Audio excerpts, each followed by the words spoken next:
நேற்றைய தினம் கொழும்பு கோட்டை நீதிமன்றத்தில் முன்னெடுக்கப்பட்ட வழக்கு விசாரணை சுரேஷ் சலே சந்தேக நபராக பெயரிடப்பட்டிருக்கின்ற மிக முக்கியமான வழக்கு விசாரணைக்கு எடுத்துக்கொள்ளப்பட்ட போது அங்கு நேற்றைய தினம் என்னென்ன விடயங்கள் வெளிப்படுத்தப்பட்டது என்பது குறித்து நேற்றைய நியூஸ் இன்சைட் தமிழ் காணொளியில் நாங்கள் விவரமாக பேசியிருந்தோம். இன்றைய தினம் மீண்டும் அந்த வழக்கு விசாரணைக்கு எடுத்துக்கொள்ளப்பட்டது. காரணம், சுரேஷ் சலே தரப்பில் முன்னிலையாக இருந்த சட்டத்தரணிகள் கோரிக்கையை ஒன்றை முன்வைத்திருந்தார்கள். அதாவது சுரேஷ் சலேவினுடைய உடல் நலம் மற்றும் மனநலம் குறித்த ஒரு கேள்வி இருக்கின்றது. அதாவது ஒரு பிரச்சனை இருக்கின்றது. சுரேஷ் சலே சிஐடிக்குள்ளேயே தற்கொலை செய்து கொள்ளும் அளவுக்கு சாத்தியம் இருக்கின்றது. காரணம், சுரேஷ் சலே அவ்வளவுக்கு மன உளைச்சலுக்கு உள்ளாகி இருக்கின்றார் என்ற விடயத்தினை முன்னிலைப்படுத்தி சுரேஷ் சலே தரப்பிலே இந்த விடயத்தினை மீளாய்வு செய்து அவருக்கு சிஐடியிலிருந்து வெளியே வருவதற்கான ஏற்பாடுகளை செய்து தருமாறு வகையில் நேற்று தினம் ஒரு கோரிக்கையை முன்வைத்திருந்தார்கள்.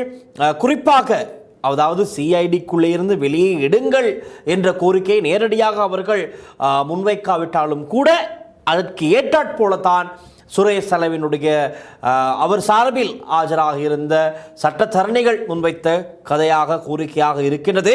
இது எப்படி இருப்பினும் இந்த விடயத்தை கருத்தில் கொண்ட நீதவான் அவர்கள் இன்றைய தினம் இந்த வழக்கை விசாரணைக்கு எடுத்து இது சம்பந்தமாக பரிசீலனை செய்திருக்கின்றார். என்ன நடந்தது என்பதனை இன்று நாங்கள் பார்க்கலாம்.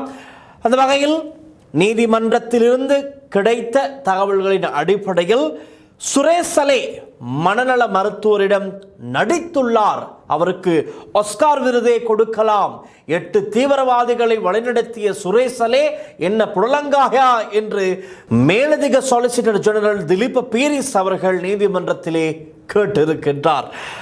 ஆகவே இன்றைய தினம் அரசு தரப்பில் நீதிமன்றத்தில் மேலதிக சொலிசிட்டர் ஜெனரல் ஜனாதிபதி சட்டத்தரணி திலீப் பீரிஸ் ஆஜராகியிருந்த நிலையில் அவரும் இன்றைய தினம் வாதாடி இருக்கின்றார். ஆகவே தான் கொஞ்சம் சுவாரஸ்யமாக இருக்கின்றது. நிறைய விடயங்களை கேள்விக்குட்படுத்தி இருக்கின்றார் திலீப் பீரிஸ். பார்க்கலாம். அரச புலனாய்வு சேவையின் முன்னாள் பிரதானி சுரேஷ் சலே மனநல மருத்துவர்கள் முன்னிலையில் நடித்துள்ளார் எனவும் அவர் தொடர்பாக சமர்ப்பிக்கப்பட்டுள்ள மனநல விசேட மருத்துவ அறிக்கைகளை ஏற்றுக்கொள்ள முடியாது எனவும் சட்டமா அதிபர் திணைக்களமும் பாதிக்கப்பட்ட தரப்பும் நீதிமன்றத்தில் தெரிவித்துள்ளன.